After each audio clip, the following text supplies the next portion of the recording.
watching him for the last sort of half an hour. He saw a Nyala off in the distance, but I think they sort of got wind of him, and the little steenbok was just grazing through, and then I think quite flighty little animals anyway. He hasn't had success there, but he's definitely on the hunt, folks. Definitely on the hunt. And look, here he goes again. He's seen something else. I'm just going to move forward. You can just see him through there. I'm just going to stick with him. There's a lot of impala down here, I think. Let's just see that. You might be able to just see that from there, through. I'm not going to go much closer. There's a big grassy area just on the other side of this vegetation here that he could use this cover. That's a great ambush area. There's warthog here, there's impala all through here, Nyala, and he's definitely watching.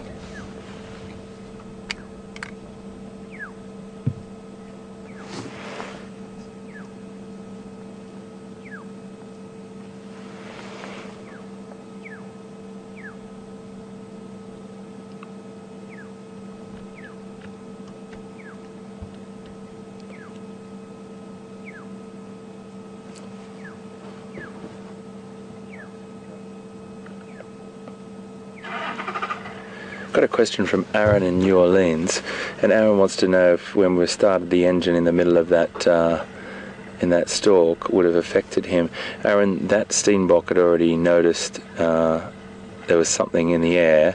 He was looking up anyway. He didn't run when we started the engine, that's for sure, but he would have known we were here because he saw us when we saw him. It was potentially just the noticing of another sort of body in the bush as opposed to the starting of the engine. We've been with these leopards many times, Aaron, when they've hunted very successfully with the engine starting on and off, and it's not an issue. But thank you for your concern, and there's no way in the world I would ever do anything to impinge on his hunt. As I said, we've been many times with these leopard when they've been hunting just like this through this heavy and we just keep our distance, and we'll do that as we're doing right now. Can you see him, VM? I can't see him. Okay, got him. So he has made some ground up down there. We're going to have to get down there as well.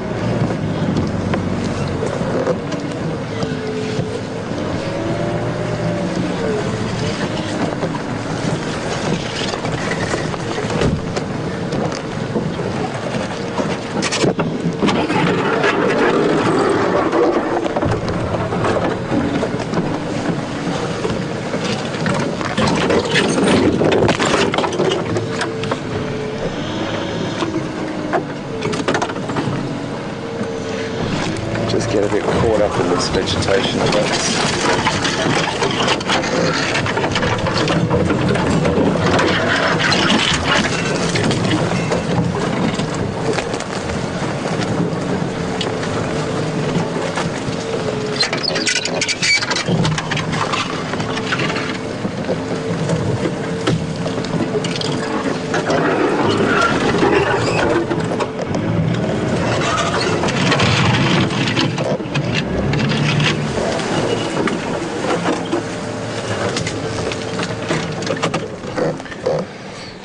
Let these guys get their beautiful photos, and we can follow on.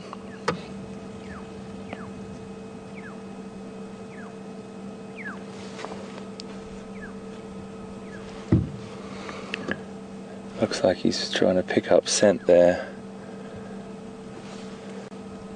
The wind is blowing from left to right of the screen. You can see he's picking up scent there.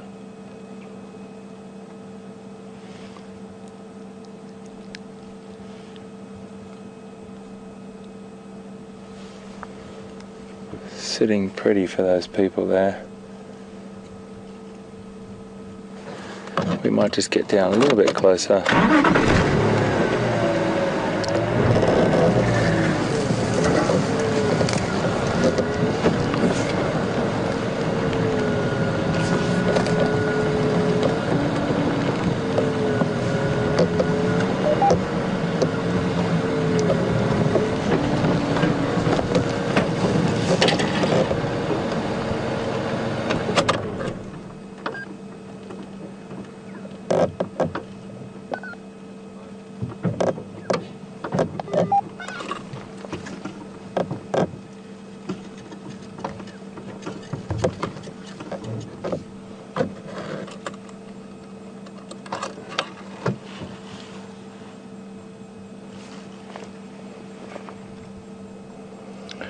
The reason why I'm not going out any further, folks, and you can just see him through there, is because his field of vision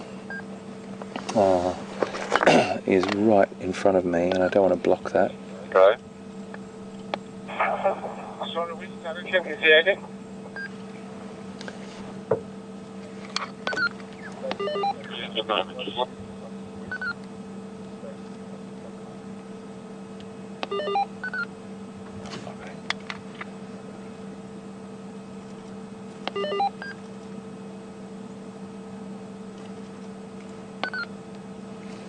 So I missed that. What was you were saying? Texan, do you copy? There?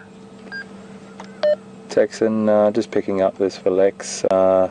Texan, he is on Gary cut line, halfway between Buffelshoek cut line and Central Road.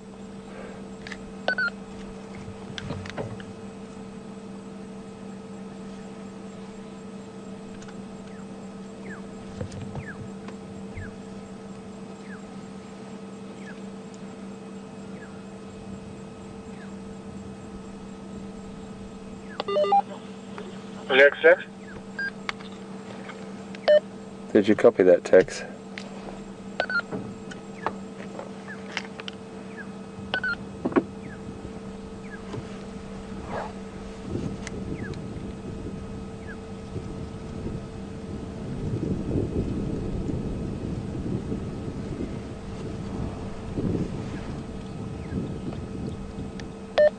Texan, do you copy? Folks, I'm just getting in contact with one of the other guides to let him know, because we've got two vehicles here, and letting Texan know exactly where we are. Texan, do you copy? Standing by. Texan, that Ingui is on Gowrie cut line, halfway between Central Road Junction and Buffelshoek cut line.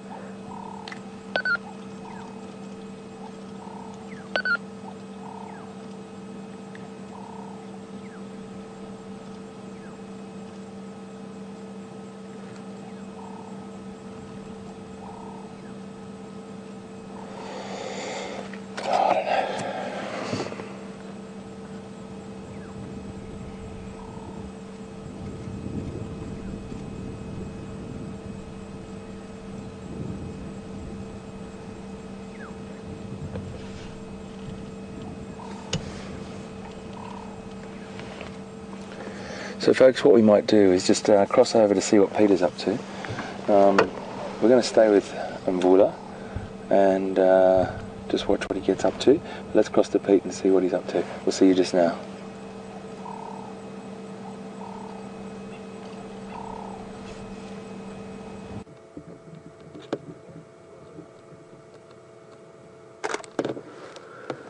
Well, I apologize if I repeat myself, but we are so spoiled for choice this afternoon. Leopard hunting is always exciting. Anything can happen. Never know what will happen next. Will he hunt again? Will he rest for a bit? But it seems he certainly has got hunting in mind. Oh, and this guy, great. This was perfect timing. He's decided to get a little bit active again. He's seeing something in the distance. I think he's looking at vultures. There were a few of them flying around there. And I think he's also thinking of going to eat again. As I said, he's got some of that food left. He's managed to save some of it from the hyenas. So I'm sure he's going to go back to feeding again just now. Oh, that's a beautiful view.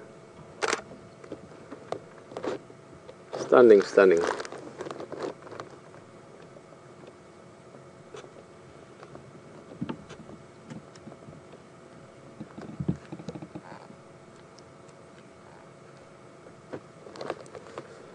He literally hadn't moved a muscle until he joined us again.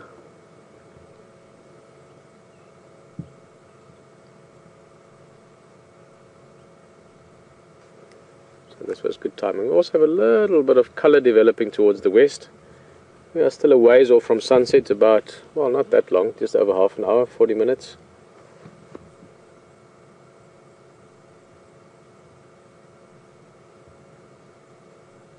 Also that time of the day that it's not that impossible or that difficult to imagine a few hyenas arriving here again from the smell. They know there was a kill around here, they took a large part of it. But this is the time they get active, so we might have a hyena arriving here at some stage, who knows.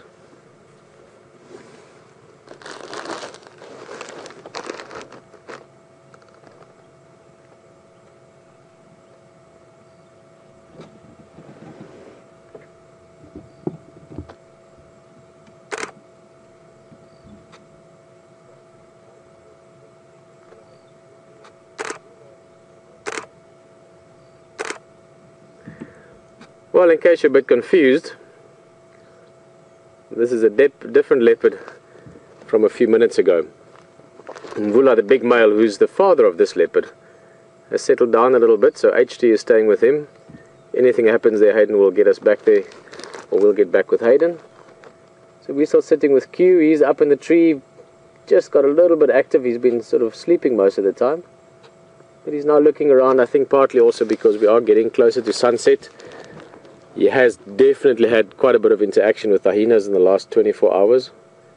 And I'm sure he knows that quite soon it's not impossible or even unlikely that the one or two hyenas will arrive here again. But he's up in a tree, he's safe. That tree is not in any ways reachable for hyenas. Oh, where's he going? A different spot.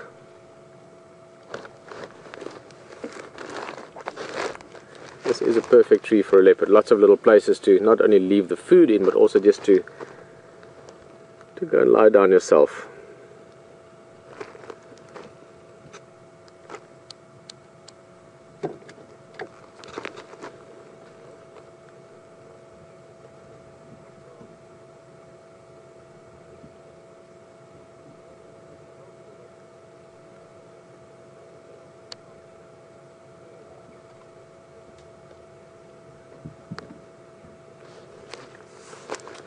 Well, let's just watch the he's getting himself a bit more comfortable there. Keep in mind he's got a belly full of meat, so he is he might move again. Lisa, you're just asking two things. One is, how far are we from Hayden at the moment? In a straight line, I don't know exactly, but I would guess at less than a kilometer, not that far. Straight line, I would say, give or take a kilometer, so that's a little bit less than a mile. So let's say sort of a 2/3 of a mile, 3/4 mile, somewhere in that range.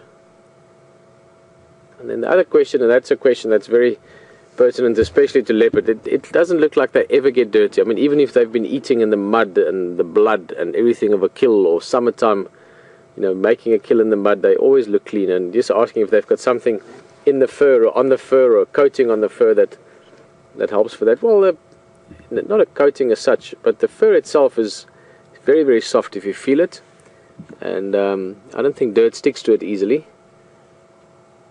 But then leopard even more so than other cats. I mean, other cats as well, but leopards, they are immaculate when it comes to grooming. They really do keep themselves groomed perfectly all the time. Sorry guys, just got a game drive calling me, standing by. Station calling Peter, come in.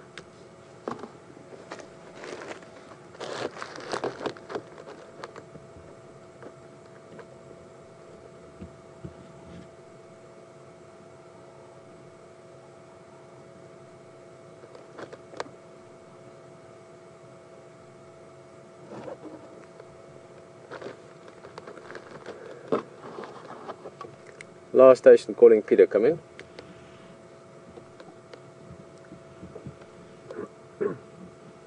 Alright, I needed looking for a different pizza.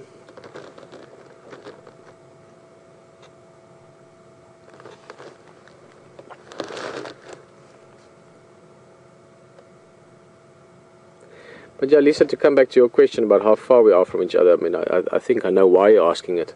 It's not just a logistical thing, but also in terms of this male. Now, let me put this into perspective again for everyone. This is a young male leopard. He's in the region of, well, not in the region of, we know how old he is. He's about 2.5 years old. And he's a bit older than usual to still be living in sort of his mother's house, so to speak, in his mother's territory. He is independent. She doesn't feed him anymore, help him, nor does she feed his brother. But both him and his brother, Djuma, this guy is called Q, and his brother Djuma are still living in their mum's territory and effectively in Mvula's territory as well. Now, keep in mind, females have got much smaller areas than males. So Mvula, the big dominant male that you've been watching with Hayden, they can have an area of 5, 6, 7,000 hectares. That's give or take, 15, 20, 25,000 acres. So really large areas with various female areas or various female territories within that. So males have got much larger areas, which is why you don't see Mvula all that often, because we're only a small area that he traverses or covers sometime on part of his patrols of his land. And at some stage or another, he's going to give a serious amount of pressure to these guys to start leaving. But at the moment, he's still tolerating them, which obviously is a benefit for them. Gives them a bit more time in mum's home range. There's enough food that it's not really a problem for her. Although, once she gets her own cubs, which is maybe soon, she will very quickly be less tolerant of them being around. She will push them out, and also Mvula will become stricter then. These guys are getting towards the end of staying at home, if I may use the analogy. And then they'll disperse. They will move around, roam around for the next couple of years until they're big enough to potentially take over their own area.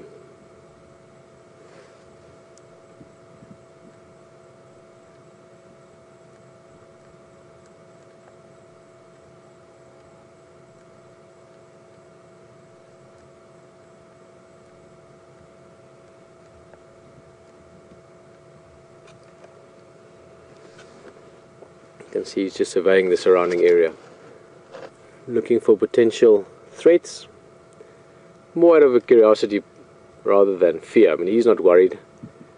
He's seen many leopards in his life. Many hyena, leopards as well.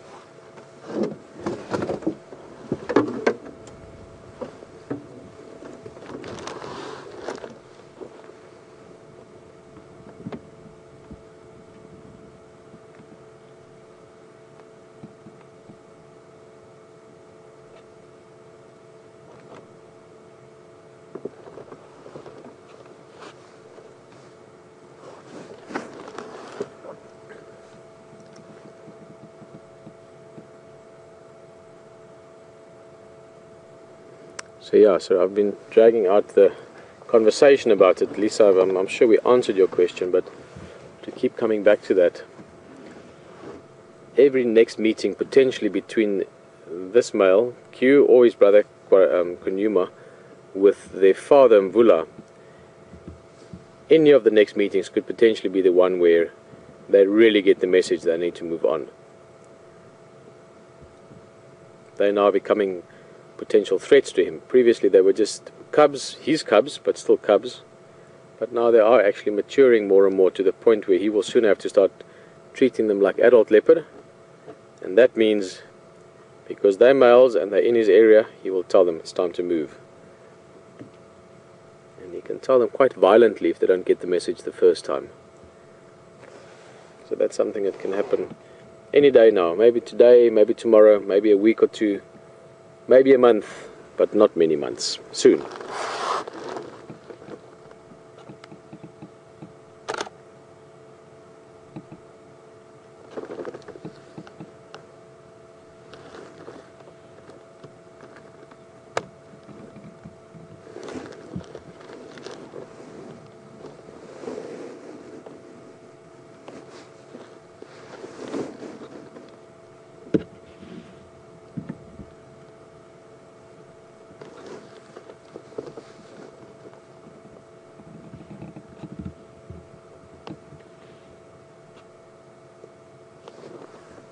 I want to see what he's doing now because the sun is just peeking out behind the clouds.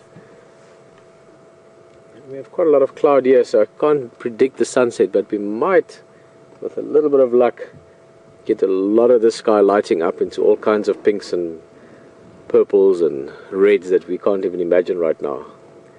Potentially with a leopard silhouetted against it.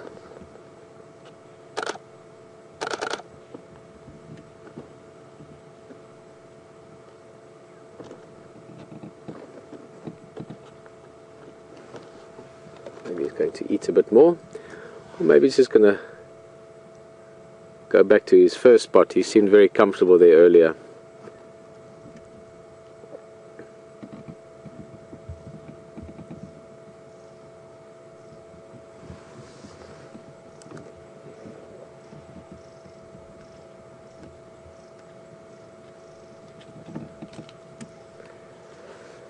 Ah, the life of a leopard. The difficult choices you have to make. Do I rest my head in that fork, or do I rest my legs over that one? I'm teasing a little bit. There's a lot of tough aspects to it as well, but for the moment, this young leopard is living the good life.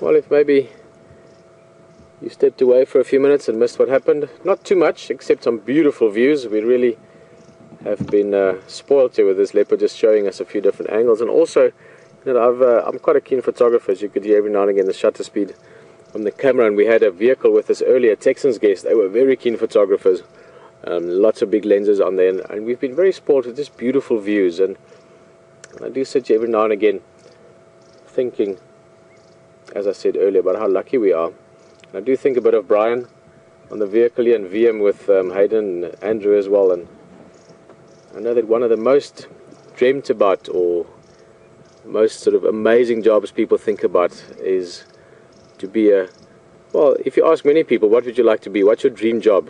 A lot of people will say, come on, let's get that in first before I answer. Actually, let's get, and guys, I'd like to hear from as many of you as possible, whether you're 5 years, 6 years old, or whether you're 85 years old, or 100 years old, or anything in between.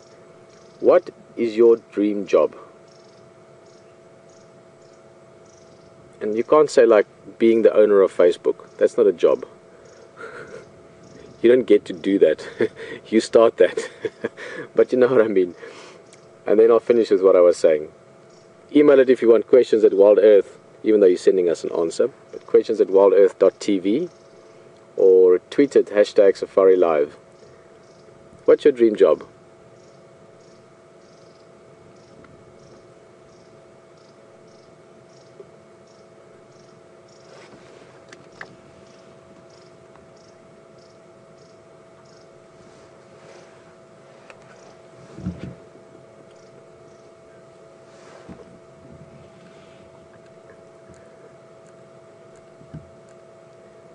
Good question, Debbie. You are wondering what are the chances of this guy, Q, or his brother Djuma, taking over the area from their father, Mvula. anything is possible. I mean, we know that. In an infinite universe, anything is possible an infinite number of times. But that's not a proper answer, Debbie. I think I'm going to have to actually go with 0. I hate giving definitive answers like that because nothing is set in stone, especially not in nature. There are variables in so many ways, but the chance of them taking over his area is very, very small. Maybe not 0, but much closer to 0 than to 1 out of 100. Reason being is that they are still too young, so even if something was to happen to him, he would quickly have other challenges into this area as well. Keep in mind there's other leopard moving around that aren't dominant yet either. Young males that are also looking for new areas, but they might be 4 years or 5 years old. As well as other males in the area. Tingana is around today. He's just a little bit further west. He's the dominant male in the next area. If Mvula goes, Tingana will immediately come in here because he wouldn't mind expanding his area again. So there's that pressure. But then also their mother is still here. She will put serious pressure on them, because these guys will potentially be a threat to her cubs. They're not the father of the cubs she's going to have now. Most likely, I'm not sure if we actually know this for a fact. If we do know, if we did actually see a mating, I'd be great to know. I haven't been here every day like some of you. But I would presume Mvula is the father of these new cubs. Perhaps Tingana, but I would safely go, I think, with Mvula being the father. So she doesn't want these guys around. They're potentially a threat to her own offspring, coming in the next 2, 3, 4, 5 months once that happens. So very soon they will get more and more pressure from her as well. But the next main pressure, I think, will actually come from their father, because he's the dominant male and they are now effectively mature males, and he doesn't want mature males around his area. So them taking over from him physically, one-on-one, they won't be able to take him on. He's still much bigger than them. Never mind the fact that he's fought many, many battles to have been a dominant male for long now. I mean, Mvula, keep in mind, Mvula just moved in here as a dominant male. I've still got one of my favorite pictures of a leopard, of Mvula drinking water from a puddle close to Impala Plains, and he just moved in. I'd only seen him a few times before I left, and this was in sort of the Wild Earth early days, if you want. I am married for 5 years tomorrow, so we're talking about 6 years ago. So Mvula has been dominant in this area for going on 6 years. That's actually an incredible run. Actually amazing. I haven't thought about that for a while. That's a very good run for a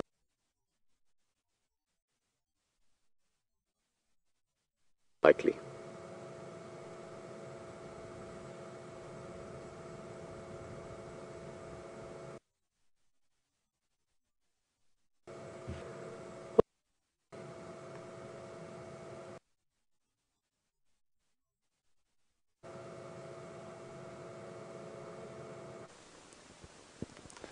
Well, welcome to the Sunset Bushwalk with myself, Stefan and Scott. I must say, finally, we've had an absolute cracker of an afternoon, I must be honest with you. And it's been so difficult to get everything right to come to you at the moment that we've just managed to do so now. So Scott and I have actually just taken some time to gather ourselves on the log and say hello to everybody and really just sort of recap through what we've been through this afternoon. I'm sure you've enjoyed your sighting so far with Hayden and that beautiful enormous male leopard, which the older viewers to the show would know as Mvula.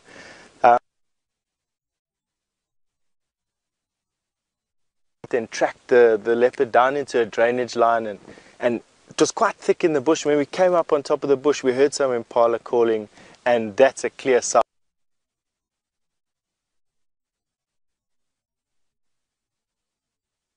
Any points of interest for me and for Scott and for you. Now, before we go out, for those of you who are new to the bushwalks, and it is a fairly new addition to the Wild Earth product, is the rifle that you see me carrying. It's policy that I carry a rifle when we're far away from the lodge and far away from vehicles. And essentially it's just a piece of safety equipment, very similar to a seat belt or to an airbag in your car. And the hope is that you never have to use it, but I for one am quite happy that it's here. Now, without further ado, we're going to be sticking our noses down this drainage line and seeing what we can find. It's a quiet afternoon here so far for us on this drainage line. We haven't heard anything. Wind is virtually dead still. I test it with my little wind sock that I've got, the Scott sock, which is just basically ash in a bag. As you can see, lightly going to be blowing into our faces, but not much to concern ourselves over. But without talking too much, let's carry on with the walk and see what we can find.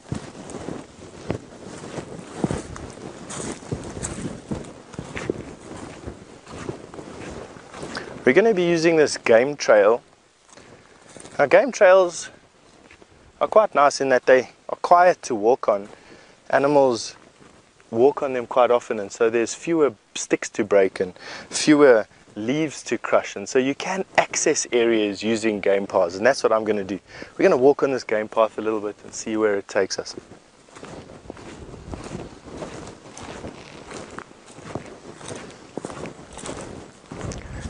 Now, unlike driving in a vehicle where it is fairly safe if you know what you're doing, walking just takes that.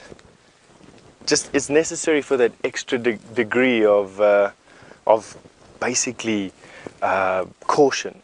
You know, we are essentially part of the food chain, myself and Scott, walking around here, and so the laws of which we interact with these animals changes.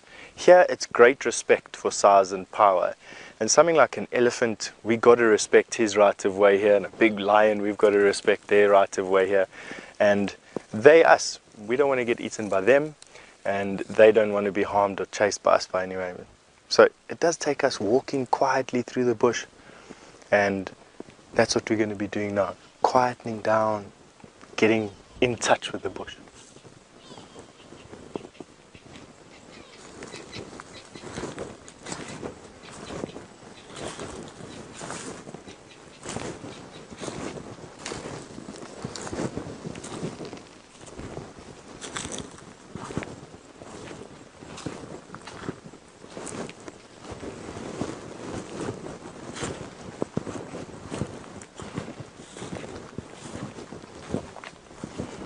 So I see a termite mound there in the background. I'm going to be going to it. Doesn't look like much, but essentially that's one of Mother Nature's most efficient air conditioning units. This is an active termite mound, and I know it's active because of the lack of a lot of vegetation. Termite mounds that are not active are covered in grass. This one you can see is a little bit open on the side. Basically, even where I'm standing, there's still termites from the same colony. Very much like an iceberg. Only 10% of the termite mound actually sticks out the top. 90% of it is underneath. Some of them many hundreds of years old. You have trees on them sometimes that grow to 300, 400, 500 years. Now, we don't really know if it's the same colony that has or passing down of a queen that carries on with the colony, or whether or not when a termite queen dies, and she lives for up to 17 years, whether she will die and it's just such a perfect habitat for a new queen to take hold that she flies in with her mate and they just re-establish a new colony. We don't really know that. It's one of the mysteries in the insect world. Let's carry on.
Now, what we've been doing is we've been walking very close to this drainage line here. And drainage lines are like highways in the bush, really. There's soft sand down there. During the heat of the day, animals rest up down there, and they make for these unbelievably straight line, basically highways through the bush. Now we came up here, we're on a very steep embankment. We're looking down onto the sand and we're seeing what we can see. I'm looking for things like tracks. I approached it quite carefully. Very often you find predators will actually lie down on the soft, cool sand and rest up during the day. You can see all the way down there. It's quite a substantial drainage line. What Scott and I are going to try and do is we're actually going to try and take you down there so you can see what I mean by one of these super highways in the bush. So we're going to find a place to get down. This is very steep. Won't be able to do it without wings on. We should be there in a bit. What I do want to show you though, give Scott some time just to get into place, is that even though it might be too steep for us, it's not too steep for a buffalo. This is a buffalo track, and he went down this gully onto that sand. For those of you who thought buffalo were ponderous creatures that couldn't get down steep things like that, you're mistaken. It's impressive. I must be honest with you, I wouldn't go down there. 1,000-pound animal just crashed down there. Crazy. Let's hope he doesn't jump on our heads when we're in there.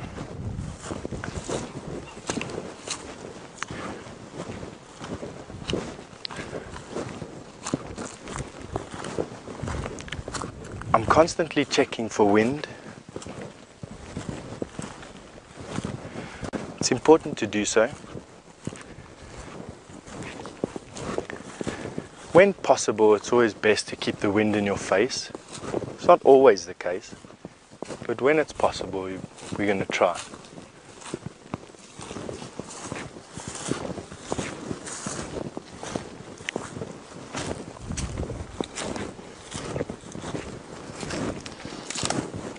What have we here?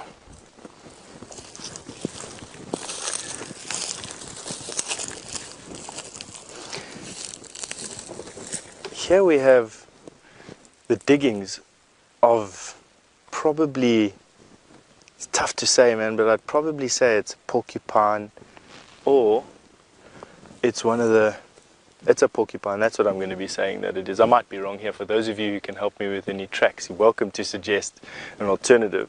To give you some scale, it's like that. Porcupines dig for roots. This is far too big an excavation for a mongoose, and it may be a honey badger, but honey badgers tend to go down. They don't really go in like that or get to such a big point down there. So it might be a porcupine. Porcupines are fairly common out here.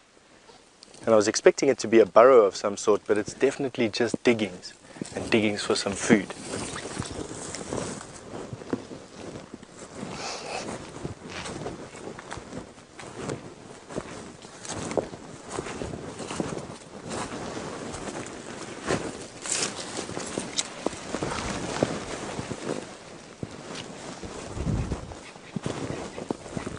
We've managed to locate a way down to this highway.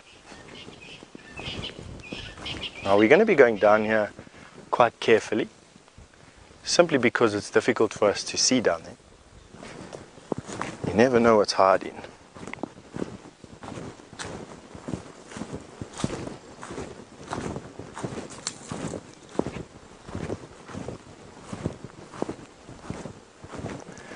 And we've managed to find the most beautiful nests.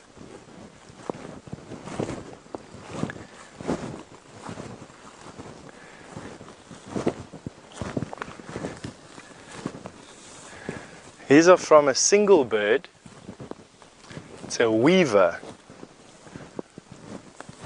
And I'll bring you in close in a second. First,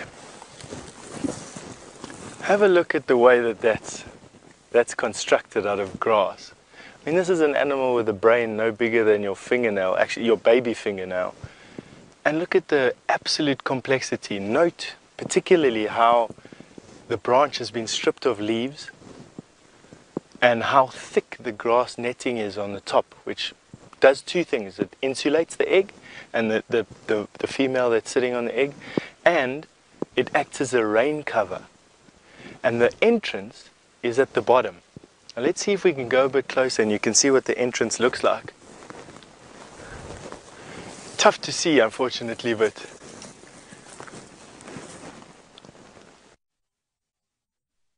doing for Saturday, Sunday now. Maybe that's what they, maybe meticulously placed. I mean, 3 hours, I mean, it's great that we're doing 3 hours, but fuck, it's long, huh? I mean, all right, guys, welcome back this side, and glad you could join us. We're just talking about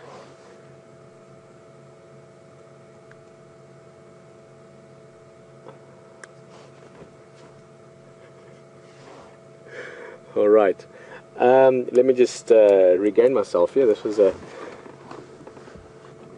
break from the bushwalk there. Guys went into a deep dip. We'll see if we can find them again. But this side, not too much happening. This leopard is taking it easy because he can. He's got a belly full of meat. In fact, we can really see that full belly from where we're sitting now. Guys, we're just talking about a bunch of things here, but leopard and game drives and the live safari and how awesome it is. But we specifically mentioned, where are we now? I'll show you just now. Give me a second. We're just waiting for something.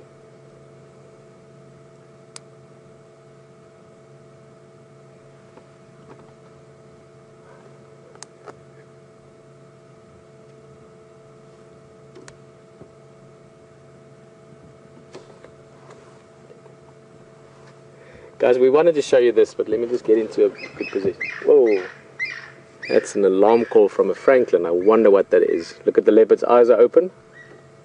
It's coming from where the kill was before, so I would guess maybe a hyena.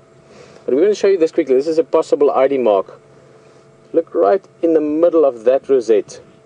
Keep in mind, leopards don't really have spots, even though the saying goes they don't change their spots.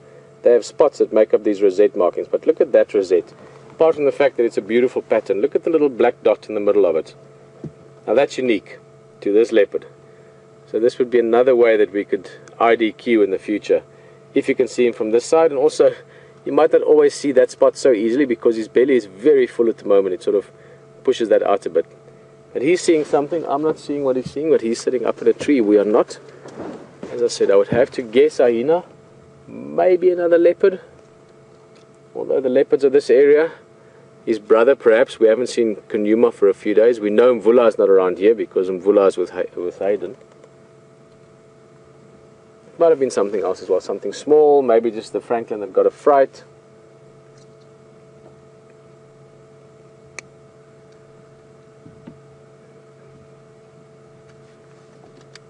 But maybe something smaller. He doesn't look too worried. Yeah, John would like to be a wildlife photographer. We're talking about the dream jobs from earlier. Daniel was saying,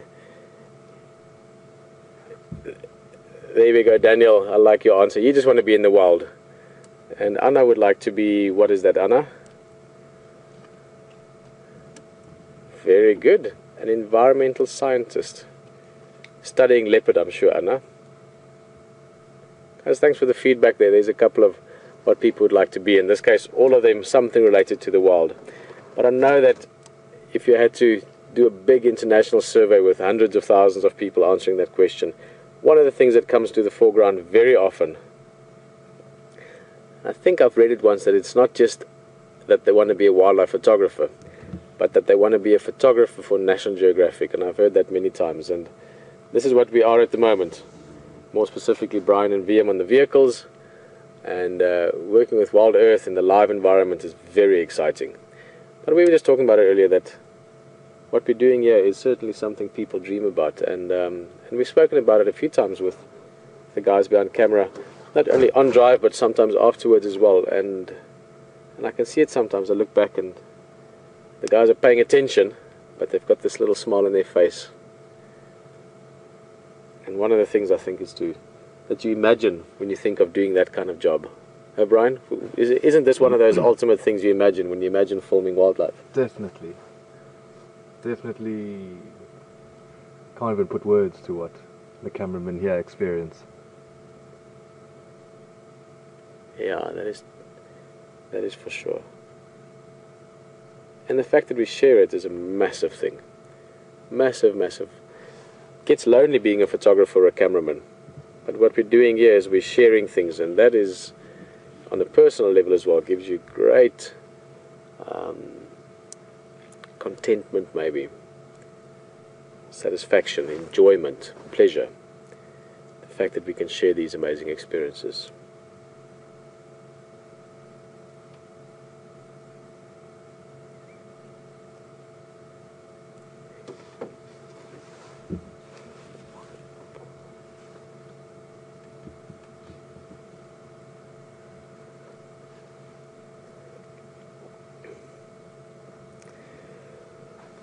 Just in case you're wondering, Stefan is fine. I know a few of you have been away for a few minutes, but Stefan and them went into some tricky terrain, and we came back to us with this leopard. We'll probably go to Hayden in a bit, seeing what Mvula is up to. I'm not sure exactly what Mvula is doing now, but this is what we've got. He's not doing too much. He's moved a bit. We heard a francolin call just now. Francolin is a bird almost like a grouse or a pheasant, something similar to that, like a small wild chicken, if you want to sort of generalize it. Over here towards the left, back towards where the original kill was made, when this guy killed this kudu. So I was thinking, Ahina, the leopard looked around, didn't see anything. For now, we're not seeing anything. He's gone back to sleep. So I think let's go to HD.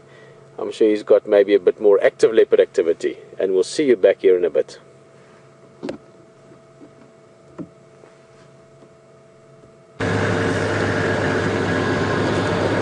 Okay folks, so we've been with Mvula for some time now, and he's just been looking around. He sat down for quite some time, and we're just walking with him as he's looking down into this drainage line. If he goes down in there, he'll probably potentially find something. But at the moment he's just sort of going right along the edge of it, and the light is getting much lower at the moment. It's pretty hard to see. He stops now and again, and he noticed some things. I just want to reiterate, folks, the vehicles that we drive here, these animals are very conditioned, and we've been with them many times on successful encounters with getting food. So, and particularly the prey animals are very used to the vehicles as well. You might hear a lot of cars starting up and things like that, but this has been going on for a long time, and these animals have great success.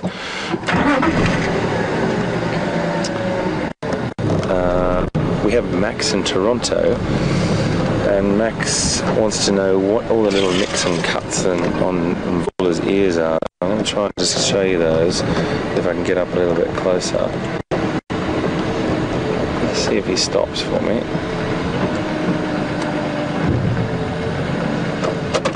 He stopped just there. Now if you go in nice and tight, as tight as you can, VM, that's as tight as we can get from here. He's got these little nicks and cuts and scratches on his ears. They're probably from fights, and a little bit of fly bite and things like that on the edges of his ears. But I would say from fighting and protecting his territory, or getting into even a scrap with a female. But it's just war wounds over the years, and it wouldn't impinge on any of his abilities to hear or anything like that. But you know, coupled with a little bit of fly bite, when the animal does get a wound, they might get flies that annoy it and keep the wound open, and then you just get scar tissue on the top. Now if you were just to pull back on that shot and go as wide as you possibly can, and just keep him in the bottom corner of frame, you could see, if you were really still, okay, if you're really still, And he stayed nice and still. You can see how that camouflage is playing a beautiful part now for him, with this sort of light diminishing in front of us. That rosette pattern starts to break up the definition of him. He's definitely just keeping his eyes open here. And this is a perfect spot for him to lie. He's got a little bit of cover here, and an animal coming out of the drainage line in front of him to feed on the tender sort of grass that's been cut on the edges. Could be just the ticket for him. So folks, also we just wanted to remind you that if you could send, we've got 2 fireside chats this weekend. We've got one on Saturday night and one on Sunday night. The sort of theme for Saturday night is predator density or predator populations, and how we've got a lot of, I mean, we've seen 4 leopards today, how we're seeing so many predators at the moment, and potential theories on why that is, and that sort of thing. And if you want more information, you can go to the Facebook page of WildEarthTV and find out more info there. And then the Sunday night, the theme is wild parenting. So all the sorts of parenting behaviours that you see in the wild with different animals, but particularly the big cats, and particularly the leopards. But it doesn't have to be the leopards or big cats. It can be other questions as well on maybe it's elephant or anything you really want. But if you could send us questions that you'd like to get asked, and we'll definitely try and get some of those in for questions around the fireside chat. And then there's also the potential lucky person to get to choose the name for Shadow's baby, Shadow's cub, I should say. So also you can tweet those or send us those suggestions as well. So for more information, if you go onto the Facebook page at WildEarth.tv, or you can tweet us at Safari Live, which is hashtag Safari Live, or you can email us at questions@WildEarth.tv.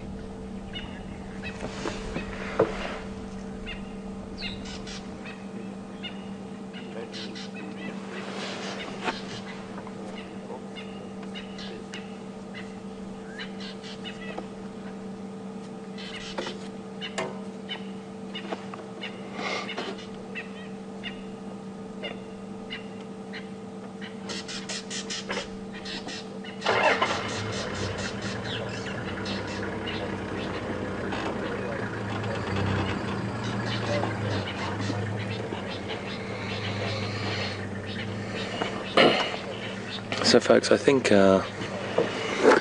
Mvula is just going to sit pretty here for a minute and wait till this light drops a bit more. And oh no, he's up and moving. We're going to stick with him, and we're going to cross to Steph and see what Steph's up to. Steph's on a trail at the moment, walking through the bush. So let's cross over to Steph, and we'll be back just now.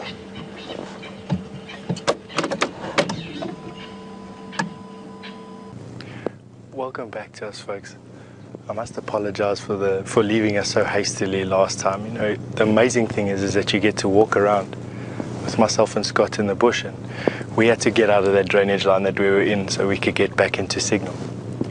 We've just come across this buffalo, or these 2 buffalo that were wallowing in this mud wallow while we were busy walking up that drainage line.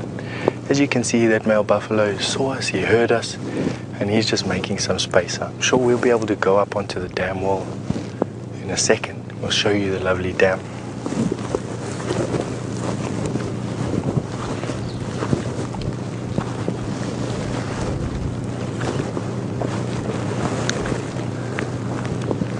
I've got 3 buffalo visual. Buffalo on foot, definitely a different story to the buffalo in a vehicle. And something that we definitely treat with a lot of respect. As I was mentioning a bit earlier, for those of you who are with us, things that weigh more than you or have sharper teeth and claws than you do over here is definitely something that we want to try and give right of way to. Just one of these respect things that I'm talking about when we're dealing in the bush. You'll notice that I've also moderated the tone of my voice, and that's so that I don't come across as overtly loud in this environment. The bush is actually quite a quiet place. Those old buffalo bulls are making their way off now. We're going to go to the other side of the dam to give ourselves some space, and we're going to see what we can find over there. Come along.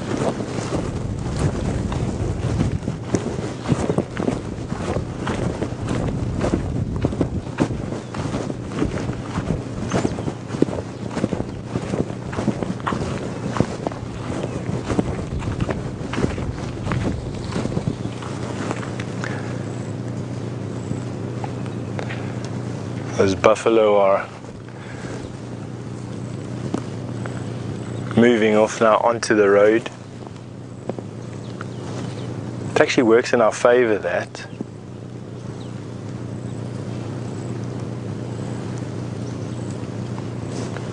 I'm faced with a choice here. Which way do I go? Do I carry on walking across the dam? Do we carry on in the way that we were going? And I think what's actually going to be best for us is to carry on in the way we were going.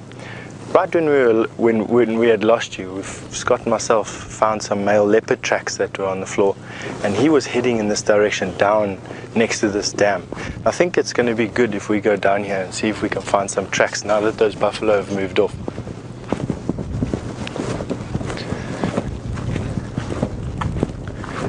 Tracking is such a huge part of being out here in the bush. It's when you're off the car that you truly are able to experience the bush around you. When you don't have a clattery engine around, you can hear so much better, and that makes all the difference when you're tracking.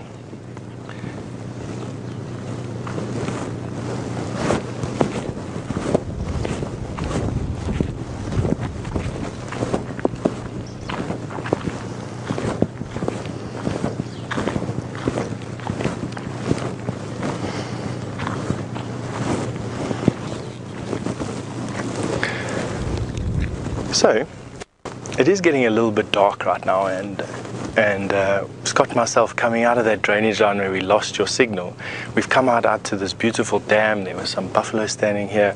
We're now looking for some leopard tracks. We had some fresh leopard track back there where we lost you, and we've now come out here to see if we can find it again. We're going to be checking all these game paths. These dams end up being nodes. They end up being focus points for animals coming to and from the dam. And leopard will very often hunt these game paths in the hope that they find something either walking to the water or coming back from the water. And it's on one of these game paths that I expect to find one of these leopard tracks again, which will give us a direction that we can move off on. Let's carry on looking over here.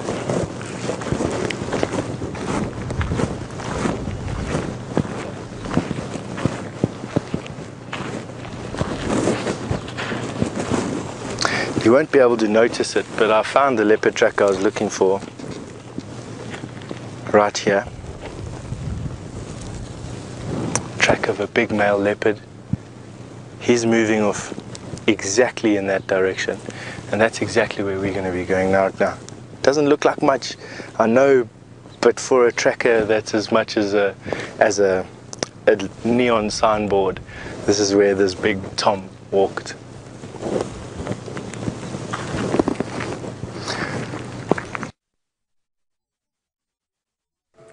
I'm laughing about it now because it's past and it's cool, but it's still not cool, you know, it's not. That was from?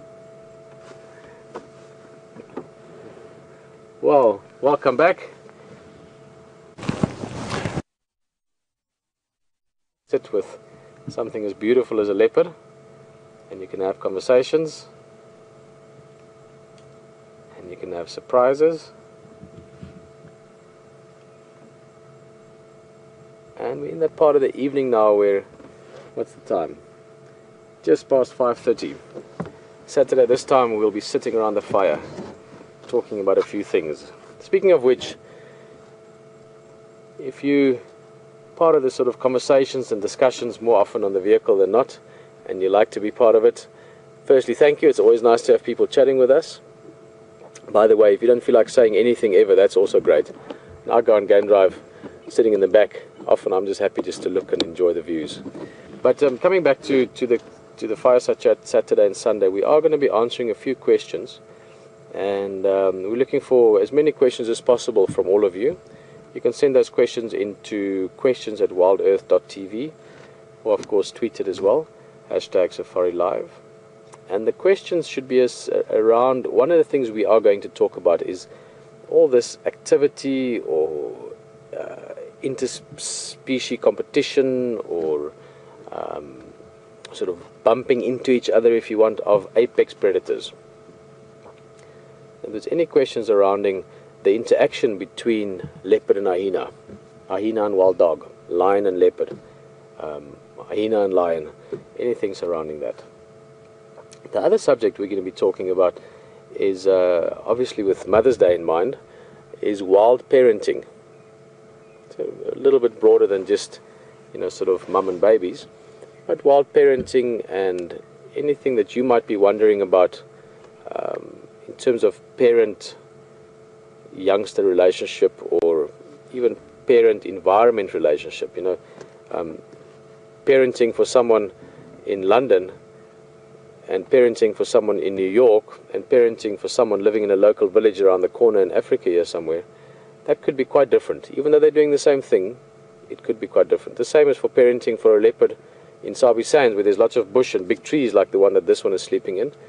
You could also say, well, it's quite different for parenting for a leopard that maybe lives in Namibia in the desert, or a leopard that lives in the jungles of Central Africa. So any types of questions like that, please send them through to us. And quickly jump to Stefan. There's something happening there. We'll see you just now. You love. Well, welcome back to us, and I'm sorry we're having such problems with the signal at the moment, but we are in a very deep area, deep ravine, and we quickly came back onto the road where we had signal last, where I could greet you and say, I hope that you enjoyed the bushwalk with us, however short it was, and I hope that you enjoyed the leopard that we found for you this afternoon, and which Hayden showed you so beautifully. Myself and Scott are going to be saying good night. Thank you so much for joining us, and all the best.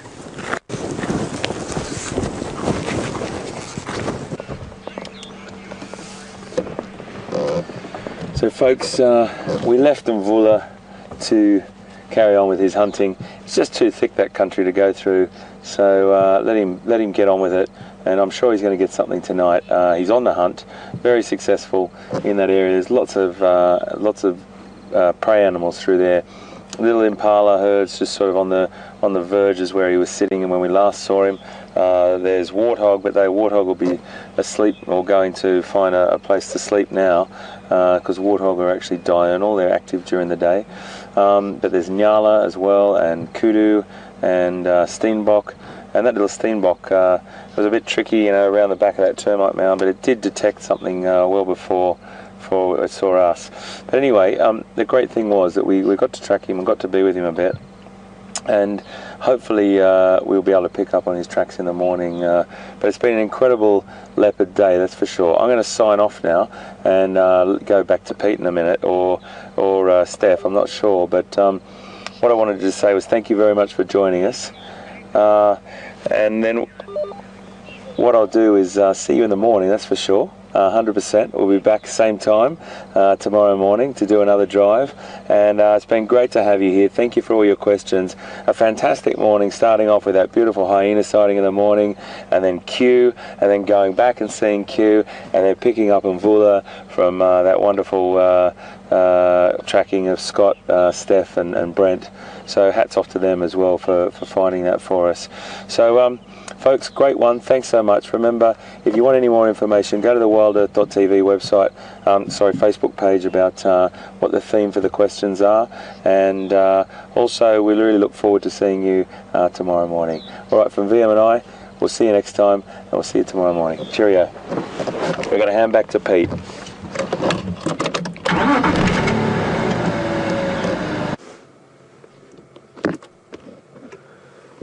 Well, quick goodbye from Stefan there. We'll see what the guys on foot find again tomorrow. And from Hayden as well. And we are left here with a beautiful scene, stunning setting, amazing cat, So we can't complain. We're happy. I'm sure you are too. It's been a very good afternoon, great leopard activity. He's looking around slightly again. We haven't seen or heard anything else. In fact, he's hardly moved. This is the first time his head has moved in any direction. Oh, I love looking at them. This time of the night, the pupils start getting bigger, even with a bit of light on them. And as soon as the pupils get a bit bigger, it really makes their face sort of come alive for me, even more so than in bright daylight when the pupils are very small.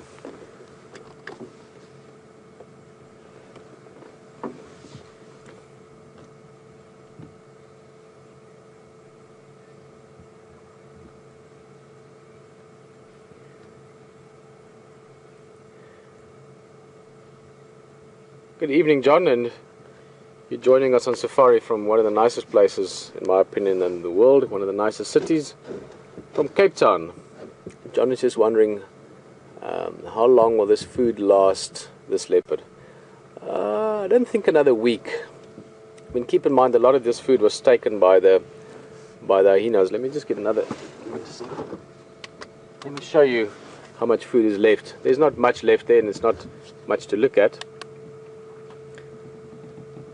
There's the remains. You can see the stripe of the kudu, and it's mostly sort of dried meat, and it's got a bit of sand and stuff on it. But that would last him another day, maybe another 2 days. I don't think more than that. I would say by tomorrow evening this time, he would have abandoned this. Now the rest of the kudu was taken by a hyena yesterday. But there's still a good chunk left, and he's had a good session. I mean, he's been feeding on that kudu since yesterday morning, so he's had a good solid feed from this. So it can last them a week sometimes if it's a very big carcass and nothing takes from them. But typically for leopard, they would normally feed sort of 2 to 4 days or something like that on a carcass, depending on the size, obviously. And again, that's obvious. I'm sure you understand that, John, and many of you. But for those of you that don't know much about leopard, the reason they put the food up in the tree like that is so that they can feed on it for 2 or 3 days. If you're a big lion and you're part of a pride of 15 other lions, you kill a big thing like a buffalo, you can just eat that for as long as you want, because you can chase away anything else because you're a lion. But for leopard, they can't chase away lions, they can't chase away hyenas, they can't chase away wild dogs. So it's better for them to put the food somewhere out of reach of all of those animals, and then they can feed it sort of at their own leisure, at their own time.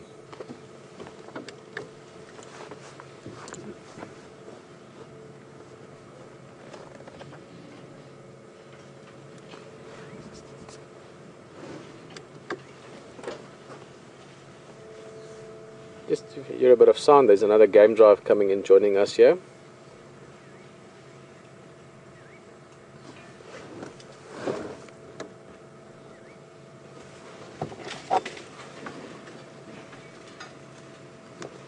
Sorry, just check this game drive calling me. I think they know they can come in. Give me a second, Bullera. I'm going to get to your question now. Game drive, you can just pull in, Mvula. Sorry, my radio was down. 2. You can just pull in.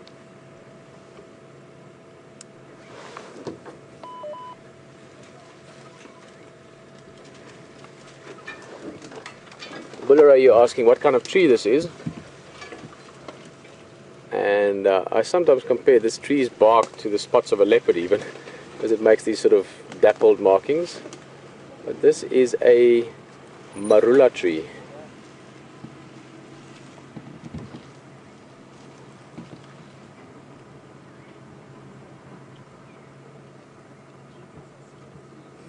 This is Andrew from Cheetah Plains, a good friend of mine, arriving with his guests.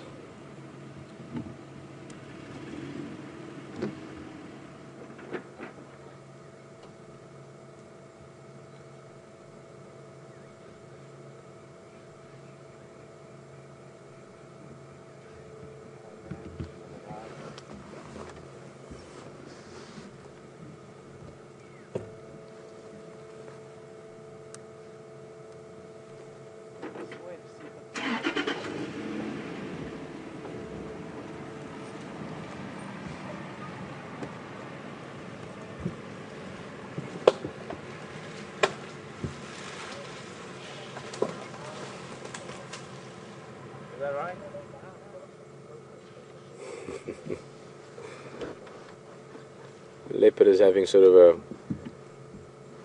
from his body language, I'm guessing sort of a semi-bored look at the other vehicle. Not too much going on here at the moment for him, so he's also finding us interesting.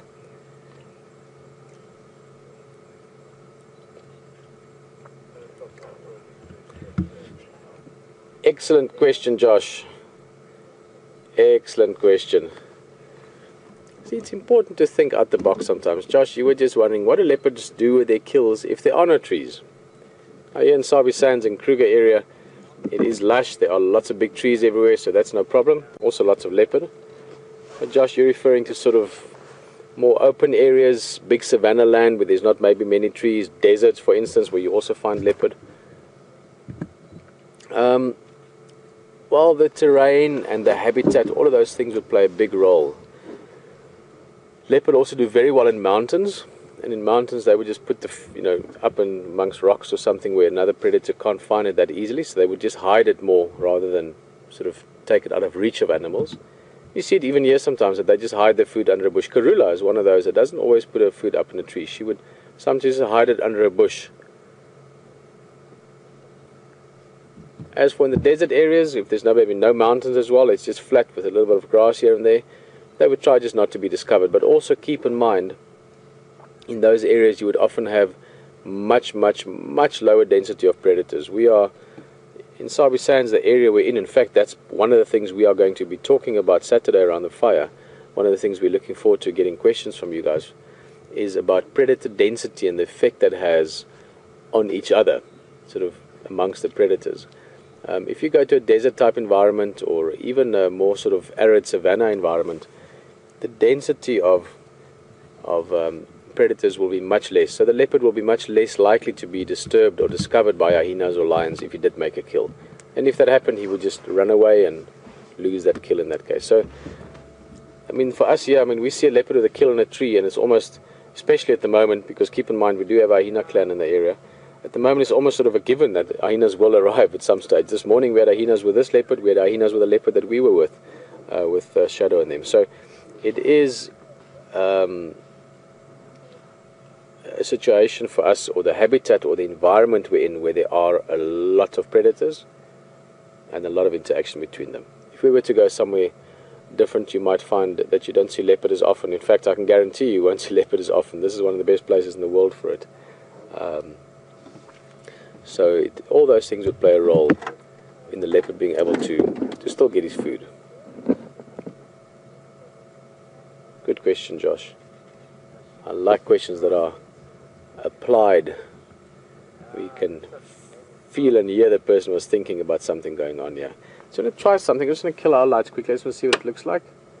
Brian? No. If he starts walking, yeah, if he goes up that branch, we're going to kill these lights, because then we're going to have a silhouetted leopard. Which he might do. Oh, beautiful. Oh, he's going to come down. No, he's going to go to another branch.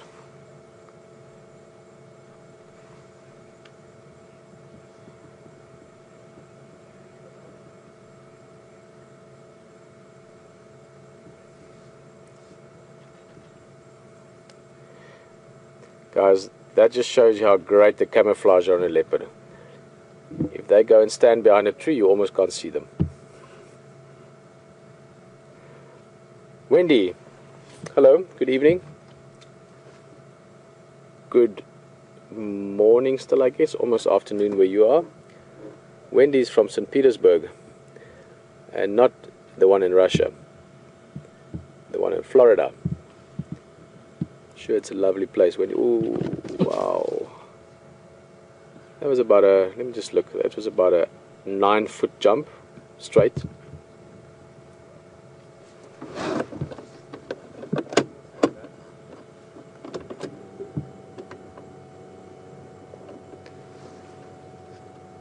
And Wendy, sorry, I was about to answer you and then the things changed a little bit around us. That's stunning.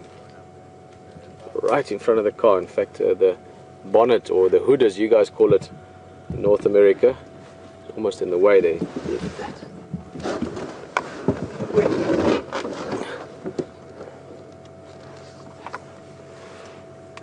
Wendy, you were just asking How long does it take for a leopard to get acclimatized or habituated, is the word we use for it, to the vehicles and the radios and the people's voices and all the activity? Now, for some leopard, it just happens. Like this guy, he would have grown up with his mother already used to it, so he would have just grown up with vehicles being part of his environment, the same as a tree or the same as an elephant, and that's why he just never bothered with it.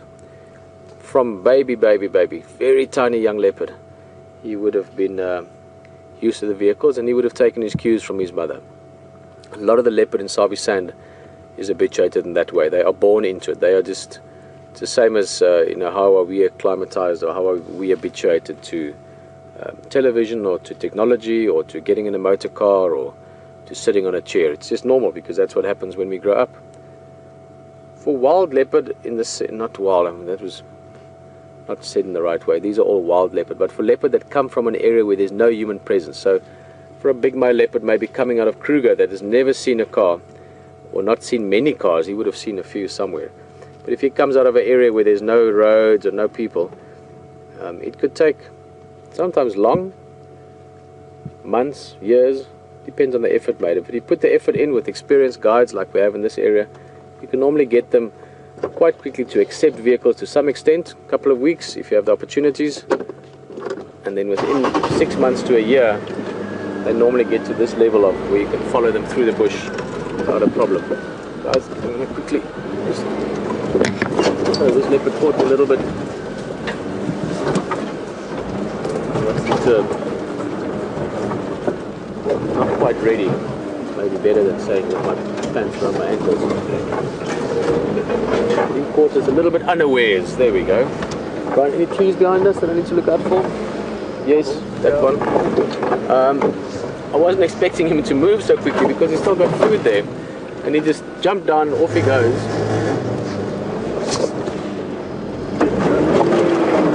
There we go. I wonder where he's going. He might be going for a drink. Treehouse Dam, that's the direction he's heading in, but it's a bit of a distance.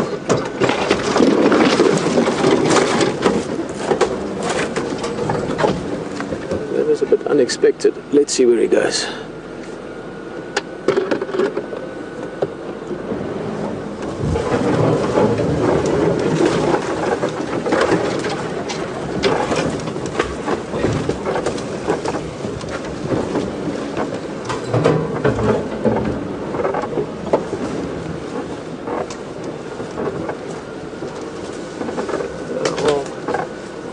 He got away so quickly. We'll find him again, but the way he's walking, I'm guessing that he's going to Treehouse Dam. It'll take him a little while to get through all this brush. And to be fair, it'll take him a little while to get out of this as well. As you can know, there he is. Let's have a quick last look at him. We've been so spoiled with him this afternoon. I'm not going to pursue him for too much longer. I wonder what he's doing there. Smelling something on the ground. Have a last look at him. Enjoy him for the last minute or two. I'm just waiting for Andrew also to catch up. Let me just call Andrew. Other game drive vehicle, he would still like to see him. Andrew again. 2. Sorry guys, we're using these new radios and it's trying to compete with me by counting to 2. Andrew again.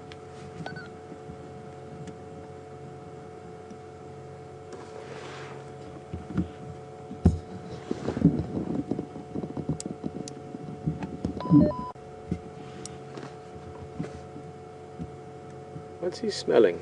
Very carefully smelling around there. Wonder what that's about.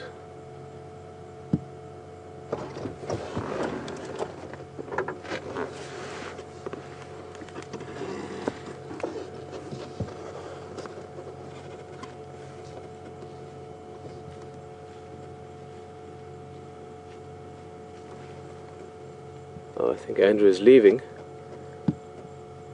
See him driving off. They've had a good look, and I think we should be grateful for a fantastic afternoon with this leopard. He's slowly moving around, and you know what, he's doing some private business. I think that is a good call for us. So you know what, Q? That's our cue. Great afternoon with you, and tomorrow morning we're going to come back here again. Yeah, no, he's having some private time there. Let's leave him to it. Tomorrow morning we're going to come straight back. The closest way to the road is actually almost from the kill, so luckily I can see the lights from Andrew's vehicle. We'll use that as a helping hand. And it's going to be a little bit noisy. This is that dwarf monkey thorn. It sounds like you're driving through a battle for planet Earth when you drive through this stuff. Okay, guys, that's the tree. Mark it, put it in your memory. Tomorrow morning we're going to come find it again. See if Q is still around. That food is enough to maybe keep him there for the night. I think we had a way through here somewhere.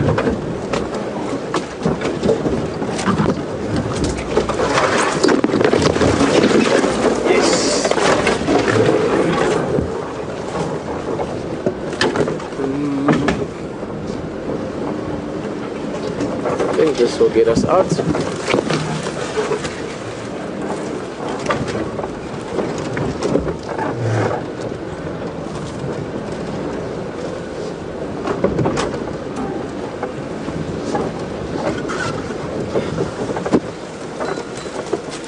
Take a little twig with, so we don't have to. Early morning, up until my second cup of coffee. It's handy to have a little twig on the road so we can find ourselves again. Although this is, I thought we could get out here, but I think that's a little bit tricky.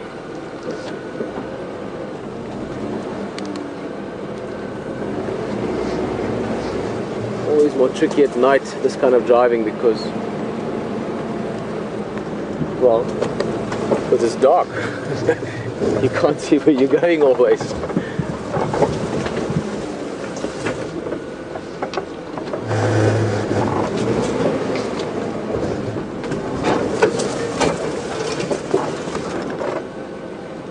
So almost. Oh, what's this? Oh, I'm not going to show you today. It's just the stomach content from that kudu. So I think it's when those hyenas got hold of that rest of the carcass and stole it from the leopard. They must have dropped it there in the process of taking it back to their den. Okay. Almost.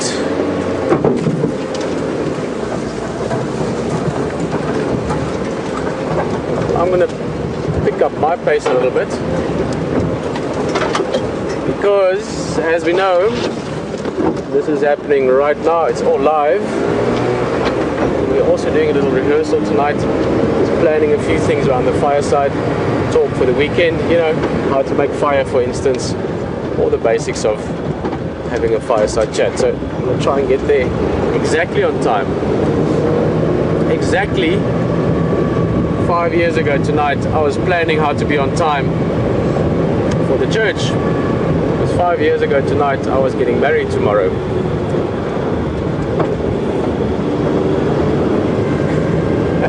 You know what?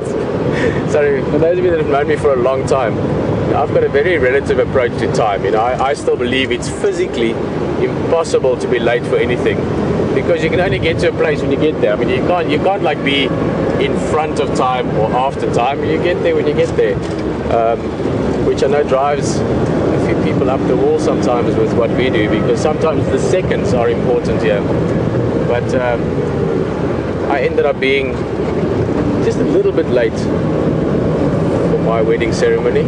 Leishan, of course, my wife, and beautiful girl. Beautiful girls, they're allowed to be a bit late. It's fashionable, you know. She was on time. Yeah, time. It's an interesting thing.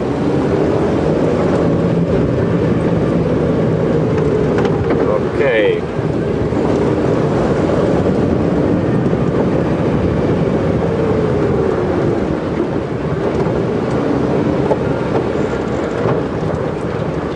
Well, guys, I'm going to keep driving because I want to get an idea of what I can do with the time remaining. But while we're driving, I just want to say thank you so much for a fantastic day. It really has been a wonderful day. Every day we've been back here since last week. it's just great to be part of everything going on.